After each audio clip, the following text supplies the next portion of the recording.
ರಾಜ್ಯದ ಆಡಳಿತ ವಿರೋಧ ಪಕ್ಷಗಳ ರಾಜಕೀಯ ದೊಂಬರಾಟವನ್ನು ಖಂಡಿಸಿ ಹಾಗೂ ಮಾನ್ಯ ರಾಜ್ಯಪಾಲರು ಮೈಸೂರಿನ ಮೂಡದಲ್ಲಾಗಿರುವ ಸುಮಾರು 5,000 ಕೋಟಿ ಹಗರಣವನ್ನು ಈ ಕೂಡಲೇ ಸಿಬಿಐಗೆ ವಹಿಸಬೇಕೆಂದು ಜಿಲ್ಲಾಧಿಕಾರಿಗಳ ಕಚೇರಿ ಮುಂಭಾಗ ಕರ್ನಾಟಕ ಸೇನಾಪಡೆ ವತಿಯಿಂದ ಪ್ರತಿಭಟನೆಯನ್ನು ನಡೆಸಲಾಯಿತು. ನಗರಾಭಿವೃದ್ಧಿ ಸಚಿವರು ಮೂಡ ಆಯುಕ್ತ ದಿನೇಶ್ ಕುಮಾರ್ರನ್ನು ಅಮಾನತು ಮಾಡಿ ವಿಚಾರಣೆಗೊಳಪಡಿಸದೆ ರಾಜ ಮರ್ಯಾದೆಯಿಂದ ವರ್ಗಾವಣೆ ಮಾಡಿ ಕಳಿಸಿರುವುದು ನಿಜಕ್ಕೂ ಖಂಡನೀಯ. ಅಧಿಕಾರದ ಚುಕ್ಕಾಣಿ ಹಿಡಿದ ಕಾಂಗ್ರೆಸ್ ಸರ್ಕಾರ ವಾಲ್ಮೀಕಿ ಸಮುದಾಯದ 187 ಕೋಟಿ ಹಾಗೂ ಮೂಡದ 5,000 ಕೋಟಿ ಹಗರಣವನ್ನು ಈಗಾಗಲೇ ಮೂಡ ಪ್ರಕರಣಕ್ಕೆ ಸಂಬಂಧಿಸಿದಂತೆ ರಾಜ್ಯಪಾಲರು ಮುಖ್ಯಮಂತ್ರಿಗಳಿಗೆ ನೋಟಿಸ್ ನೀಡಿದ್ದಾರೆ. ಜೊತೆಗೆ ರಾಜ್ಯಪಾಲರು ಈ ಕೂಡಲೇ 5,000 ಕೋಟಿ ಹಗರಣ ನಡೆದಿರುವ ಮೂಡ ಪ್ರಕರಣವನ್ನು ಸಿಬಿಐ ತನಿಖೆಗೆ ವಹಿಸಬೇಕೆಂದು ಅಖಂಡ ಕನ್ನಡಿಗರ ಪರವಾಗಿ ಒತ್ತಾಯಿಸುತ್ತಿದ್ದೇವೆಂದು ಕರ್ನಾಟಕ ಸೇನಾಪಡೆಯ ಜಿಲ್ಲಾಧ್ಯಕ್ಷರಾದ ತೇಜಸ್ ಲೋಕೇಶ್ ಗೌಡರವರು ಮಾತನಾಡಿದರು. ಪಕ್ಷ ಹಾಗೂ ವಿರೋಧ ಪಕ್ಷಗಳ ದೊಂಬರಾಟವನ್ನು ಖಂಡಿಸಿ ಏನು ಜನಾಂದೋಲನ ಸಭೆಗಳನ್ನೆಲ್ಲ ಮಾಡಿದ್ದಾರೆ ಅದನ್ನೆಲ್ಲ ಖಂಡಿಸಿ ಹಾಗೂ ಮಾನ್ಯ ರಾಜ್ಯಪಾಲರು ಈ ಕೂಡಲೇ ಮೂಡ ಪ್ರಕರಣವನ್ನು ಸಿಬಿಐಗೆ ವಹಿಸಬೇಕು ಅಂತ ಒತ್ತಾಯಿಸಿ ಇಂದು ನಾವು ಕರ್ನಾಟಕ ಸೇನಾಪಡೆ ವತಿಯಿಂದ ಇಲ್ಲಿ ಪ್ರತಿಭಟನೆ ಮಾಡ್ತಾ ಇದ್ದೀವಿ. ಏನಪ್ಪ ವಿಚಾರ ಅಂತಂದರೆ, ಕಳೆದ 2 ತಿಂಗಳುಗಳಾದರೂ ಸಹ ಮೂಡಾದಲ್ಲಿ ನಮ್ಮ ರಾಜ್ಯದ ಇತಿಹಾಸದಲ್ಲೇ ಕಂಡು ಕೇಳಿದಂಥ 5,000 ಕೋಟಿ ಹಗರಣ ನಡೆದಿದೆ. ಏನು ವಾಲ್ಮೀಕಿ ಹಗರಣ 180 ಕೋಟಿಗೆ ಮಾತ್ರ ಇವರು ಸಿಬಿಐ SID ತನಿಖೆಯನ್ನು ವಹಿಸಿ ಯಾರ್ಯಾರೋ ತಪ್ಪಿತಸ್ಥರು ಅಲ್ಲದೇ ಇದ್ದವ್ರನ್ನೂ ಸಹ ಪ್ರಕರಣವನ್ನು ದಾಖಲಿಸಿ ಅವ್ರ ಮೇಲೆ ದಬ್ಬಾಳಿಕೆಯನ್ನು ಮಾಡಿದ್ರು. ಈ ಮೂಡ ಪ್ರಕರಣವನ್ನು ಇನ್ನೂ ಇವರು ಯಾಕೆ ಸಿಬಿಐ ತನಿಖೆಗೆ ವಹಿಸ್ತಿಲ್ಲ? ನಾವು ಕಳೆದ 1.5 ತಿಂಗಳಿಂದಲೇ ರಾಜ್ಯ ಸರ್ಕಾರಕ್ಕೆ ನಗರಾಭಿವೃದ್ಧಿ ಸಚಿವರಿಗೆ ಮನವಿಯನ್ನು ಕೊಟ್ವಿ.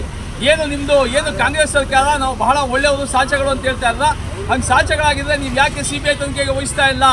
ಇಲ್ಲಿ ನೋಡಿದ್ರೆ ಮೂಡಾದಲ್ಲಿ ಸುಮಾರು ಫೈಲ್ಗಳೇ ಇಲ್ಲ. ಹಾಗೂ ಮೊನ್ನೆನೂ ಸಹ ಒಂದು ಇಲ್ಲಿ ಸಾತ್ಗಲ್ಲಿನಲ್ಲಿ ಬರೀ 3 ಲಕ್ಷಕ್ಕೆ ಒಂದು 58 ಸೇಲ್ ಮಾಡಿದ್ದಾರೆ ಪ್ರಕರಣ. ಇಂಥದ್ದು ಸಾವಿರಾರು ಪ್ರಕರಣಗಳಿದೆ. ಈ ಕೂಡಲೇ ರಾಜ್ಯಪಾಲರು ಮುಖ್ಯಮಂತ್ರಿಗಳಂತೂ ಇದ್ರ ಕಡೆ ಗಮನ ಹರಿಸ್ತಾ ಇಲ್ಲ, ಅವ್ರ ಕೈವಾಡನಿದೆ ಹಾಗೂ ನಗರಾಭಿವೃದ್ಧಿ ಸಚಿವರ ಕೈವಾಡನಿದೆ. ಈ ಕೂಡಲೇ ಮಾನ್ಯ ರಾಜ್ಯಪಾಲರು ಈ ಪ್ರಕರಣವನ್ನು ಸಿಬಿಐ ತನಿಖೆಗೆ ವಹಿಸಲೇಬೇಕು ಅಂತ ನಾವು ಇಂದು ಅವರಿಗೆ ಮನವಿಯನ್ನು ಕೊಡ್ತಾ ಇದ್ದೀವಿ. ಇಲ್ಲವಾದ ಪಕ್ಷದಲ್ಲಿ ದೊಡ್ಡ ಮಟ್ಟದ ಹೋರಾಟವನ್ನು ನಡೆಯುತ್ತೆ. ಹಾಗೂ ಇಲ್ಲಿ ಮೈಸೂರಿನಲ್ಲಿ 80,000 ಜನಗಳು ಇಲ್ಲಿ ಅರ್ಜಿಯನ್ನು ಹಾಕೊಂಡು ಕಾಯ್ತಾ ಇದ್ದಾರೆ. ಅವರಿಗೆ ಒಂದೇ ಒಂದು ಸೈಟ್ಗಳು ಸಿಕ್ಕಿಲ್ಲ. ರಾಜಕಾರಣಿಗಳು, ಭ್ರಷ್ಟ ಅಧಿಕಾರಿಗಳು ಮೂಡವನ್ನು ನುಂಗಿ ನೀರು ಕುಡಿತಾ ಇದ್ದಾರೆ. ಈ ಕೂಡಲೇ ಪ್ರಕರಣವನ್ನು ಸಿಬಿಐ ತನಿಖೆಗೆ ವಹಿಸಬೇಕು ಅಂತ ನಾವು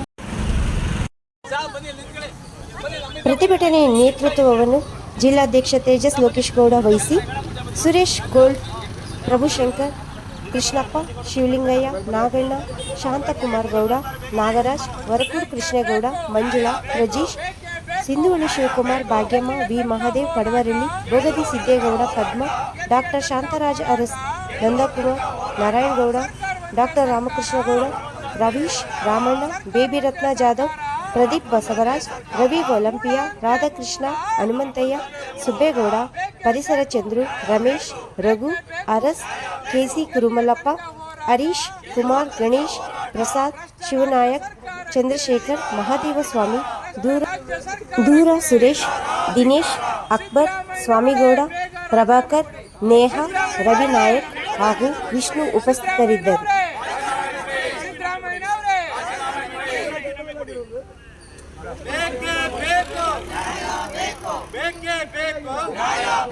ಎಲ್ಲಿಯವರೆಗೆ ಹೋರಾಟ, ಯಾತಕ್ಕಾಗಿ ಹೋರಾಟ?